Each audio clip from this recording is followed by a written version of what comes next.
This is the new Nothing CMF Phone 1, and I don't say this very often, but I think this is a genius product. CMF is a new budget sub-brand of the company Nothing, so we're talking a phone that costs £200 or $250, and it's actually a little bit crazy what these guys have just pulled off for that price. I mean, the first thing you'll notice is this doesn't feel like just a single product launch. This is an entire ecosystem, and it's a really fascinating one. So let's get the phone out first. There's a lanyard, which is not something you tend to see launch with a phone. One case, two cases, no, three cases.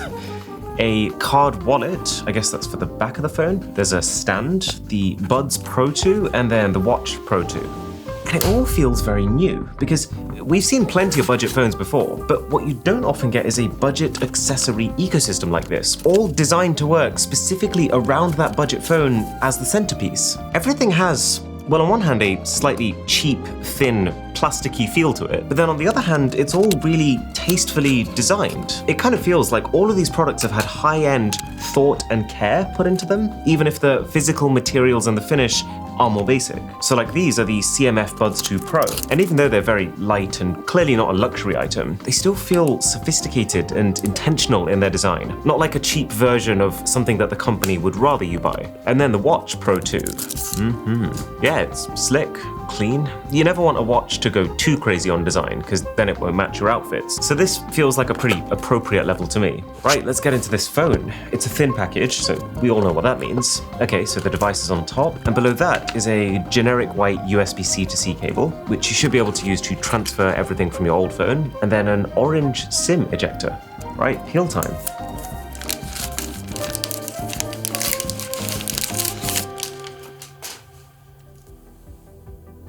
And right off the bat, it's pretty clear that this is not your normal phone. And it's not just that it looks different, because you know these cases that I showed you?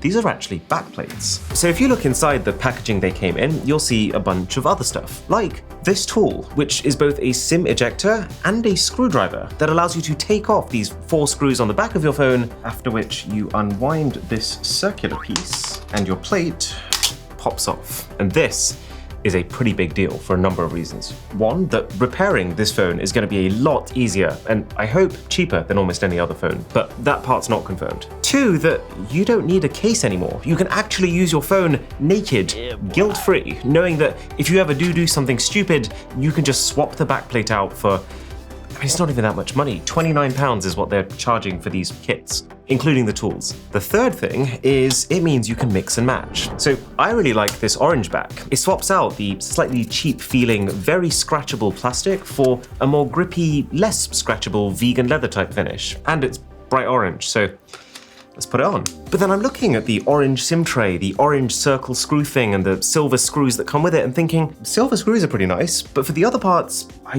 think I prefer the black ones. So I have just created my own two-tone finish on my phone, and that's actually sick. But the best part of this is that Nothing has actually gone one step further to actually create an ecosystem around these weird screws, and I don't even know what to call this. From now on, this is the circle spinny thing. So if I want a phone stand, for example, unscrew your circle spinny thing and screw the stand in. And yeah, the stand itself isn't anything particularly special. It's not breaking new grounds in material science, but if you decided that you want a phone stand, then what better way to have a phone stand that doesn't need you to apply a sticky pad onto your case, but instead physically screws into your device itself? It feels way more secure and also way more intentional, like your stand was designed specifically for your phone. You want a lanyard? Same thing. And I feel very confident that it's going to support the phone because it's bolted to it.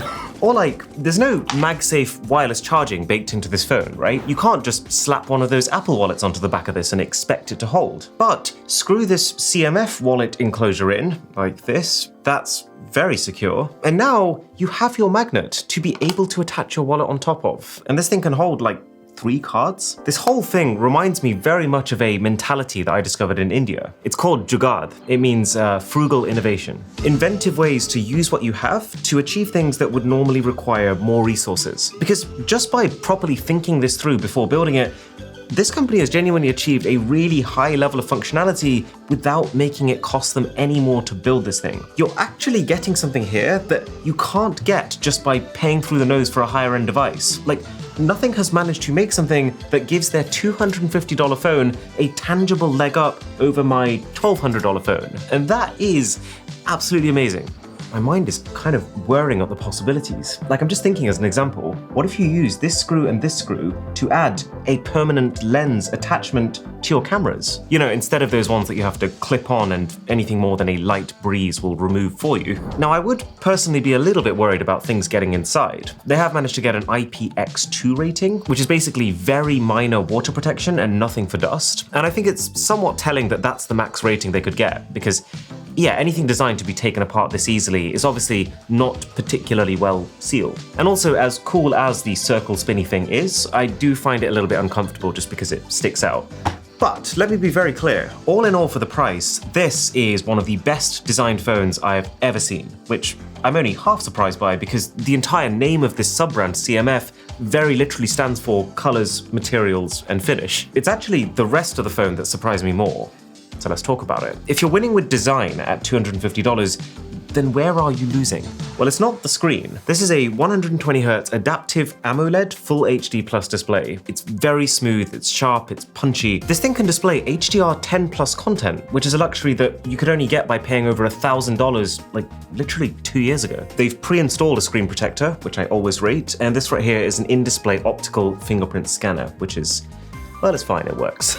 Even the brightness, which is one of the first things to go, is actually pretty good. The company's advertising a 2000 nit peak brightness, but you'd only achieve that in very, very specific situations. More typically, this thing can go up to a max of 700 nits in normal brightness and then 1200 nits in ultra bright outdoor environments, which means that in the absolute worst case scenarios, you might have to squint a little bit, but you'll pretty much never struggle to see it. The only thing I would complain about, and I am being quite nitpicky here, but the bottom bezel is slightly thicker than the other bezels. And this is particularly interesting because I remember having a conversation with Carl Pei, the CEO, when he launched the Nothing Phone 2. He was basically explaining how much extra effort, cost, and engineering is required to just push this bottom lip down a tiny little bit to even it all out. And he made the decision to still do that on those more expensive Nothing phones. But now we're looking at a phone which is basically half of that cost. I guess he's decided to let some of those design ideologies slip a little bit. Fair compromise though, I still can't think of a better screen than this for $250. So surely you compromise on battery then?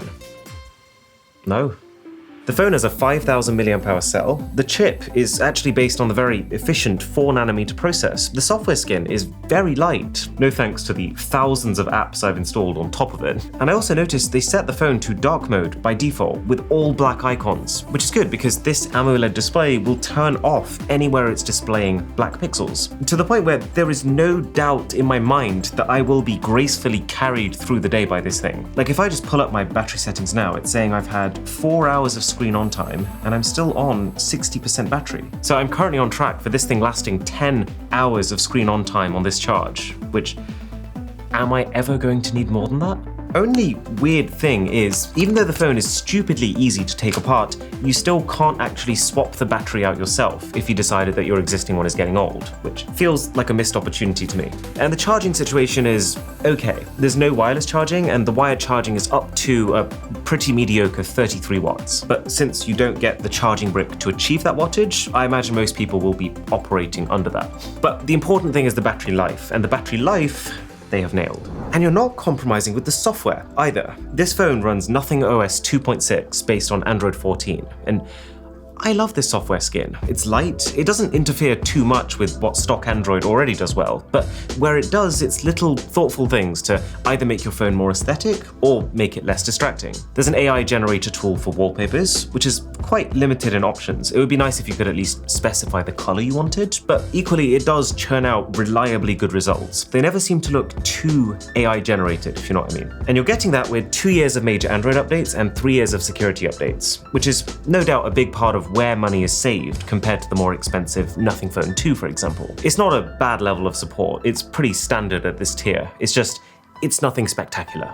But it's the chip inside this phone that, for me, was the biggest wildcard. I had no idea what to expect. The phone's got 6GB of RAM on the base model and 128GB of storage. Interestingly, expandable storage with up to a 2TB SD card. And it's paired with a MediaTek chipset, the Dimensity 7300. And the reason that I didn't know what to expect is, well, at least on paper, the Dimensity 7300 is actually less powerful than the 7200, which someone please explain the math to me. But anyway, this is what that looks like in practice. So this is the latest game from Hoyoverse, the company who made Genshin Impact. And providing I'm on game mode, which you can access by just swiping in from the left, I can play it at a pretty acceptable frame rate, hovering at mostly high settings. But even though there is a liquid cooling system on the inside, I have noticed the performance declining with prolonged gaming. So if I don't want it to get laggier, then I'll get a more stable experience if I go down to medium settings. So if you factor in that this is as demanding as mobile games get, then there isn't anything that you won't be able to play, but you will have to make noticeable compromises to how some games look. And on a day-to-day basis, it doesn't feel slow, but it also doesn't feel particularly fast. The phone is mostly smooth, with the occasional jitter every now and again, but the thing that I notice more is every time you click something, or open an app, or try to load something, it takes just a little bit of time. It's not like you're waiting around, but there's just a fraction of thinking time with each action. Would I have expected anything different for a phone at this price?